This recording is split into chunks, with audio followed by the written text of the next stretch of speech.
Welcome back from the analysis segment, ladies and gentlemen. We're going to be talking a bit about PSISTORM Gaming, your team, SLeet. So, what is PSISTORM Gaming? Who is PSISTORM Gaming? I know that you've kind of briefly mentioned it, and those who've been tuning in for Breakout in the past should know of SWS from PSISTORM Gaming, formerly of Dust Gaming when he was on the show. Yeah, so on the East Coast, there were a group of the owners, and at some point they just said, we want a community out here.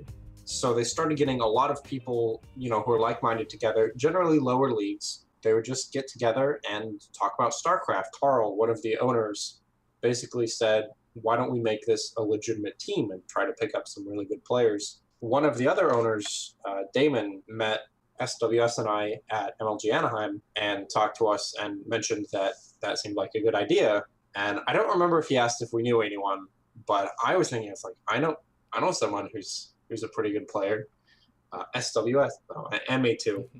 So, yeah, and eventually, when the team was more fully realized, we both joined. So we picked up a couple other players as well. One player I will mention, who's the winner of the last Breakout Invitational, Intense.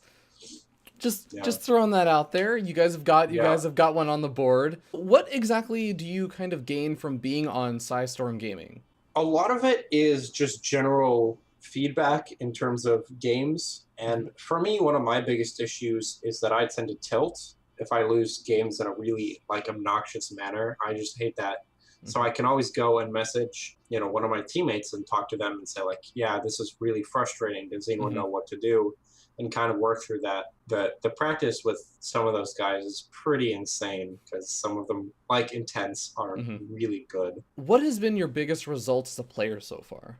For my own judgments, I think that the best thing I've done as a player was I played a best of 3 versus TSL Revival back in the day, and I played phenomenally, and I showed some really high masters. I'm not sure if Grandmaster was even around at that point, but I showed some really high masters players, and I was like gold, the game, and I couldn't believe how well I played. And that was probably one of the turning points where I decided to get really serious about the game, was because playing that well felt so good, and I was so proud of myself. So that was probably one of the heights. In terms of actual success, last MLG Anaheim, I actually played quite well, and I got farther than anyone on Dust other than SWS, which felt really good. You've judged success not so much in your tournament results, but almost in terms of how you're playing, how you're feeling when you're playing. Is that more important to you than the actual results that you get? Yeah, I think it is more important. I'm not saying that results would be bad. Yeah. I would love to have some results, but I don't have very many. So I really do look for, was I playing well that day? Did I do things right? Did I do what I practiced? That kind of thing to feel success. So what has been hindering you from getting those kind of results? There are 2 things. The first one is I have a tendency to get very tired by the end of the tournament day. So the last LAN I went to, which was the G1K SoCal LAN a few months ago, it took me a bit to warm up, and I played really well for a few rounds, and I ended up losing basically because I was tired and started making mistakes that I should never make. So it's getting tired at the end of long tournaments, and also just being vaguely inconsistent. I tend to either win and play really, really well, or I'll lose because of a dumb mistake. So I think if I could really, really just eliminate those dumb mistakes, then I would be getting those results now. And do you know what the cause is of these kind of mistakes that you end up making? Is it nerves? Is it being tired from playing all day? Or what kind of things cause these mistakes? I'm not entirely sure. I'm working on that so I can get rid of them. But I think probably the biggest cause of the mistakes is that I don't have enough time to pour into StarCraft to really iron them out. I think that if I had more time every day, then, simple things like taking my 5th at the right time, which don't come up often enough that I can really practice it. But if I was playing a lot more, then would come up, and thus that mistake just wouldn't happen anymore. let's actually move on to your Zerg versus Protoss, because I want to hear how you're feeling about this particular matchup. I'm feeling okay about Zerg versus Protoss. Until very recently, I actually played it very similar to my Zerg versus Zerg, where I would get double upgrades and I'd do a lot of counterattacks and try to expand a lot, and then eventually move up into Ultralisks. I played a lot of people who play Protoss like you do and just build lots of Archons, and it just felt kind of bad. So recently I've been going into getting 3 bases and then 1-1 going into Roach Hydra or Ling Hydra, generally with some sort of muta transition or Vipers, something like that. And it's been working pretty well. There are a few issues that I'm still working on, but overall I feel pretty good in Zerg versus Protoss. If you had to describe one strength and one weakness, yes, this question again, in the matchup, what would those 2 things be? Strength is probably early game timings and all-ins. I don't really die to those ever. And my weakness is the opposite, which is once it gets to the late game, I have a lot of trouble because I don't generally go for Swarm Hosts. I have a lot of trouble with late game Protoss armies. What's the reason why you don't try and go for those kind of Swarm Host styles if you feel like that is where the late game should end up being for you? I'm not sure that is where the late game should be. I think that if you're forced into Swarm Hosts, it means you messed up earlier. And I don't like being immobile. And I think that a really good player will tear you apart if you try to be immobile. So I try to go for like Mass Muta Corruptor late games or switch into Ultra Viper, that kind of thing, to really stay mobile and get ahead in the economy game. Well, I'm looking forward to seeing this example of Zerg versus Protoss. Don't go anywhere, ladies and gentlemen. We will be right back.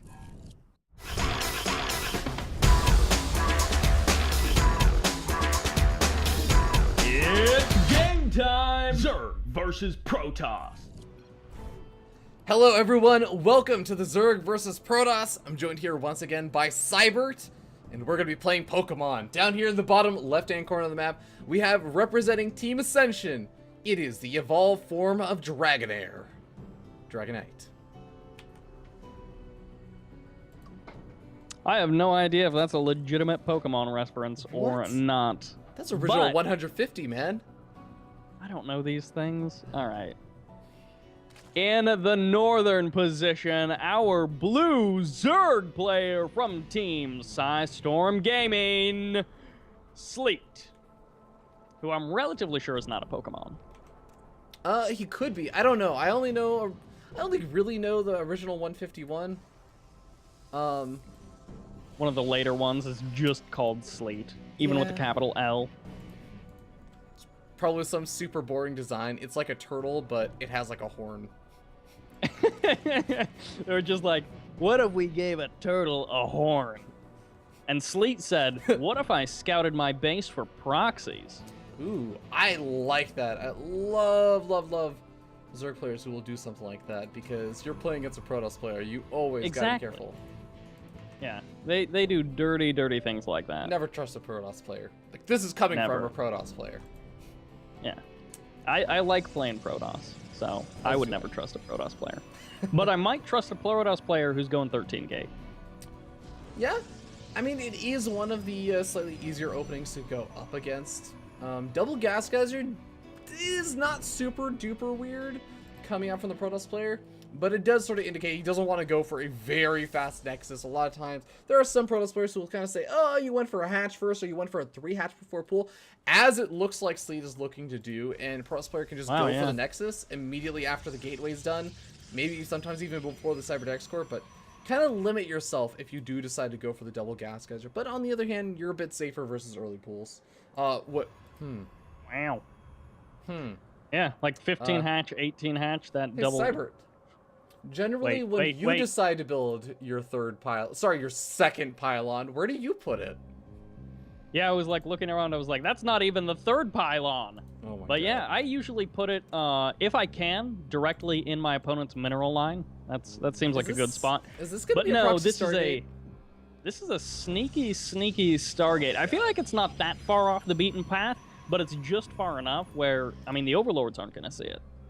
Yeah, that's a really good point. I mean, the likelihood that this would actually get scouted out is very, very low. And honestly, you don't see proxy Stargate in this matchup very often. I also want to note, because SLeet went for the 3 hatch before pool and did not go for a drone scout, just relying on those overlords. I mean, he might see, okay, your natural expansion is not taken. That's going to be a bit of a tell right now. Like, wait a second, why haven't you taken your natural yet? But it's going to be a bit difficult, I think. Oh, SLeet, he pokes back in. He sees still no natural expansion. I think he's got to start thinking that something's up. Yeah, I don't know exactly what his, kind of thought process is, if he's already kind of narrowed it down to like, all right, he's doing something devious. It's a possibility it's a Stargate. I don't know if he's gone quite that far, but actually this Overlord, although it's going to be a bit late to see it, it will spot that Stargate, it looks like. Oh, it actually is going to be really close. I don't know if he'll see it. It may, okay, yeah, it'll just barely see it. Yeah. And then, of course, I mean, one Oracle is already done. The second one is about a quarter of the way done. He has definitely seen it now because he's going to plant his Overlord on top of that. And actually, will he... I don't actually know if he saw the Oracle. He didn't have very much time to see it regardless. He does have 3 Spore Crawlers on the way, but this could still be dangerous. Yeah, his Queens aren't actually finished up right now. The Spore Crawlers aren't finished up either, so Oracle doing some damage. But remember, this is a 1-base Protoss. He's got to do massive amounts of damage. He can't do okay amounts of damage here. 5 drones. I feel like people normally talk about that 6 kill count for Oracles. In this particular case, it's 2 Oracles, and he's going to attempt to get out of Void Ray. I don't know if he'll actually get it, and he's only got 5 drones so far. This is actually such a good play from SLeet. He goes out to the pylon, and you might be thinking, oh, well, he didn't get it, and he didn't get the Stargate. There's still more stuff being made. Well, guess what? The Oracles had to activate their Pulsar Beam, and look at this. All of their energy is gone. They can't really go back in for the big harassment, and even got 1 Zergling still left alive, so he might actually even trigger another Oracle to pop that charge. Oh. Well, the Void Ray managed to come on out, which is a little bit unfortunate for SLeet, but at least he knows that it's there. He is starting those big round of Zerglings, 10 for this stage of the game. He's not going to be wanting... I mean, this probably wasn't his game plan. It's like, yeah, I want to go 3 hatch and then just build a bunch of Zerglings and not be able to drone up as hard as I want. But he is going to trap the Stalker. Maybe not kill it, but he did trap it. You should be able to get it. The Void Rays and the Oracles obviously being very annoying, but just the massive number of Zerglings is really making it difficult for Dragonite to keep that Oracle energy up. He's starting to build up a little bit of energy, but I mean, he might actually have to end up using it over here if he wants to keep this pylon alive. And I don't even know if he's going to be able to do that. No, it gets canceled. Okay. All right, as long as he's still got... Oh, no, this pylon on the left is going to be spotted as well. He needs to maintain at least one of these pylons out on the map. I mean, he's got himself completely walled in back at his main, so he needs some place to warp in reinforcements. Yeah, he might just have to rely on that proxy Stargate location. Which is, yeah, I mean, it's an awkward pylon to actually warp things in at. Yeah, it's not only awkward to warp things in at, but it is relatively well defended. I mean, even the Stargate is kind of acting as a big wall barrier that makes it harder to take that guy out. But, oh, look at this big Zergling run by attempt over at the natural expansion, but it's completely walled in. And a couple Force Seals going to go down to try and keep him out. But these are warp-ins that are happening back at home for the defense, not warp-ins that are happening offensively. Yeah, and that's the nice thing that this Zergling run-by did. It would have been great if he could have killed off that Cyber Core. But, you know, forcing a couple of warp-ins back home, the sentries that are on the wrong side of the map, no, that's kind of nice. Ooh, he might finally shut down this pylon, which would mean, well, he does decide to engage the Stalkers, which is perhaps the juicier target here, as he cleans up all of the Stalkers, no problem. Of course, he can't really deal so much with the air army. Oh no! The Zealots, they warped it on the wrong side! Cyber, they can't do anything! Wow! That is just completely wasted supply right there in those 3 Zealots, and unfortunately... For Dragonite, he's still going to be taking more damage on his Cyber Core, which if he ends up losing this, he's going to be in a spot of bother. Okay, he manages to save it. He's all right. Yeah, but behind this, I want to note that SLeet has been almost the one on the offensive. Sure, it's out in the middle of the map, assaulting this proxy Stargate, but he's been able to drone up pretty safely behind all this. He's even gotten more Zergling, just continuing to stream out. He's not been making any roaches or anything, but he's starting to get that gas count up, and he's finally throwing down that roach warren. Yeah, he's transitioning into those hardier units. We do still have plenty of toss air power out on the field, but at least they weren't able to do massive amounts of damage thus far. We do have at least a couple of queens out on the map, and of course the spore crawlers to help defend those mineral lines. We'll have to see exactly where our Protoss decides to go next. Yeah, a couple of these Zealots going to be caught a bit out of position, but here comes in SLeet with the Zergling attempt on that Cybernetic core once again. Now, this won't knock down the wall in, but losing that Cybernetic core is going to mean that there's not going to be any more stock. Oh my god, actually, that is not a complete wall anymore. Never mind. That is the big mistake made by SLeet, although I guess it's not that big because Zerglings decide they don't want to sacrifice themselves. Oh, sentries! Or maybe they... Oh, the sentries over in the natural getting caught out of position. All of them but one go down, and the final one is in an exposed position. Position and gets eliminated, as well as potentially some probes going down. Well, the Zergling run-by was, I would consider, a success. SLeet might consider it a success as well. Single Roach, a bit out of position, but SLeet has done the damage he needs to. He even got in the mineral line and killed off a couple of the workers. I mean, let's see, 4 workers killed. Not the biggest amount of damage, but I mean, when your opponent's still sitting on 26 workers, any worker killed is pretty good at this stage in the game.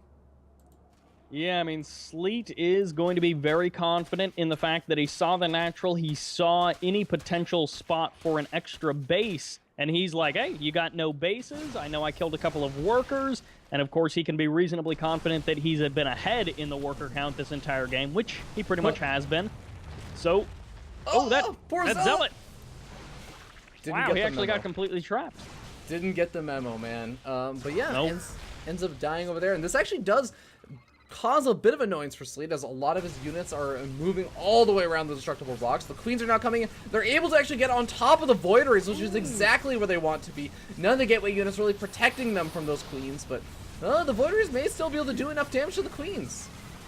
And actually, with basically no need to control, he didn't even really have to pull the weakened Void Ray back. He had enough DPS to take out those queens. All of the sentries are getting annihilated, and this is a case of like, yeah, again, Void Rays technically counter Roaches pretty hard, but he's got no ground forces left.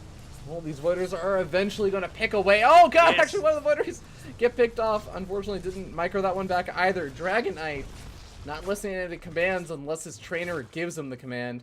The Queen gonna be able to chase those Void Rays back, but SLeet, he's still got a pretty healthy drone count. I want to note that's really important. He's got a healthy drone count. He also has a pretty healthy roach count busting into the... Well, they were trying to bust into the main base of his opponent there. He may be looking for an alternate attack path around the right side, but these roaches now are a little bit doomed. We'll have to see if they're able to get any more damage done. They certainly are waning in numbers, and SLeet has been a bit indecisive. He's sending units one way and then turning them around and then sending them back the same way. So maybe if he would have committed a little bit harder to the attack on the other ramp into the main base, he might have been able to get a bit more damage done. Yeah. But it looks like the defense is here. Yeah, I think he didn't quite realize that the sentries were totally out of force field energy. He was worried about just constantly getting force fielded out after his army got cut in half. So he went for the big kind of counterattack run by. Oh, gonna lose a couple of these roaches over here. And this is starting to get to be a bit of a weird situation, because SLeet did lose that third expansion, but I mean, there's no force fields left over. The Zerglings are able to get right on top of this ground army. Wow, that complete surround, able to lock everything down almost, and once again, the Void Rays here to save the day, going almost completely unopposed for this entire game. Kills. 37 kills on one of the Void Rays. 37. That actually awkward queen out by herself. Hopefully she doesn't get sniped down. Well, yeah, she's gonna eventually make that retreat back to creep, but I mean, really at this point, Dragon Knight, this is the last attack that Dragon Knight can do without expanding. He's got 90 minerals in some of these patches, 85, 200, he's got 50. One of these patches is gonna run out. I'm gonna watch it run out. Over here, 5 minerals, it's gone. This is very much the chances of Dragon Knight if he stays in this game for much longer without expanding. Yeah, that like almost 20-minute one base play. This is a true Protoss player. Dragon Knight, exactly. Dragon Knight saying, you know what, MC, Zest, heck, even talking about some of the breaking out players, Bales, you know, all these Protoss players, they don't know what they're doing. They're expanding, and that's one of the cardinal rules about Protoss, is you don't expand. You one base all in until you're out of minerals, and then you long distance mine.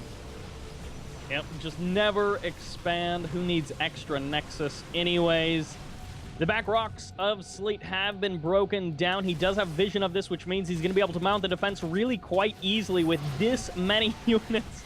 I mean, he's being force-fielded in his own main base, but really, that's like the best in this situation the Protoss could hope for.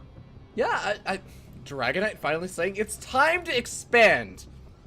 Huh. Let's expand to where our proxy Stargate was, because that just seemed like really good real estate. I mean, think about how long it took for that Stargate to actually die. Imagine how long a Nexus could live there. Cyber, a Nexus has even more health than a Stargate. That is the top level Logic. analysis that people come to this show for. But also, I mean, it's got a great view of like icicles and ice and snow. Yeah. So, Well, SLeet's gonna give him a nice view of needles in the face as he moves in with the Hydrals. GG gets called, and Dragonite gonna have to tap out, and that is gonna put an end to our Zerg versus Protoss. Which honestly, I'm looking back and I'm like, what? That wasn't the awesome game? Well, what's the awesome game gonna be like then? I hope it's more awesome, but yeah, it has to feel good when you go 3 hatch quickly like that. Your opponent proxies a Stargate, and you still come out on top, and you're just massively ahead for so much of that game. So yeah, SLeet playing quite well, never really committing too many forces in the wrong places. He was pretty smart about where he's putting pressure on. He wasn't really like, oh, I'm gonna, just click over here, and then he ends up getting totally owned. He was like, oh, I'm starting to lose units here. Let's pull them back in correct ways. So good on SLeet, because this would have certainly been a game of throws for him to lose it. Indeed, but we're gonna go ahead and hop into the analysis segment and get his thoughts on the game. Don't go anywhere, ladies and gentlemen. We will be right back.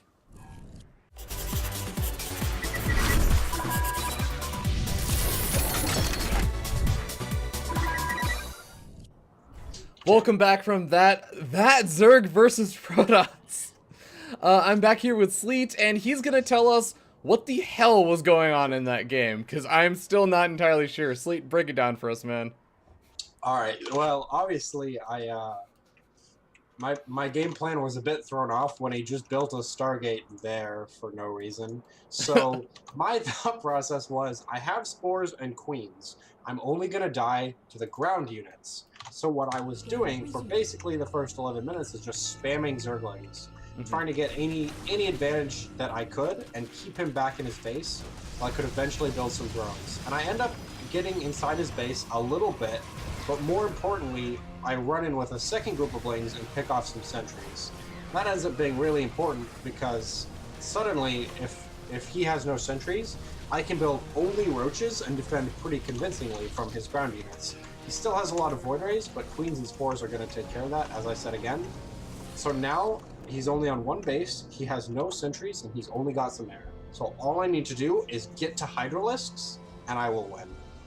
Game paused. Are you trying to exert a lot of effort into making sure he doesn't actually get a chance to expand at this point, just so you can stay up those 2 bases, or are you kind of okay with him trying to?